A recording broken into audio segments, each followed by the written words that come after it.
সারদার কথা যদি বলি আপনি শুনলে অবাক হয়ে যাবেন। কি মিঠুনদা ভুলে গেছেন সারদাতে রাত্রি 1টা, 1:30, 2টোর সময় পাঠাতেন চেক আর টাকা আনতে? আপনার নির্দেশে তো আমি সুদীপ্ত সেনের কাছে যেতাম, গিয়ে বসে বসে থাকতাম, থেকে টাকা আনার জন্য বসে থাকতাম। আজকে ভুলে গেলেন সেই পুরনো কথাগুলো?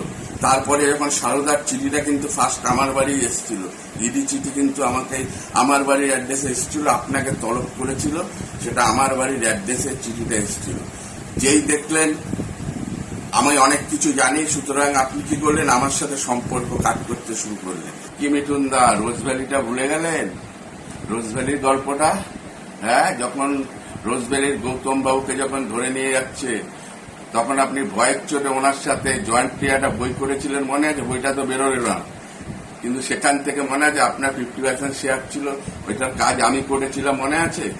আমাকে প্রোডাকশন ম্যানেজার করেছিলেন, মাত্র 3,000 টাকা না 4,000 টাকা দিয়েছিলেন। হ্যাঁ, ওর কাগজে আমার কাছে আছে।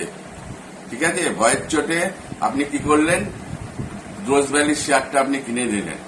হ্যাঁ, ভয়ের চোটে কিনে নিলেন বইটাকে, পুরো 50-50 শেয়ার ছিল, সেটাকে কিনে নিয়ে আপনি আপনার নামে করে নিলেন, আপনার কোম্পানির নামে।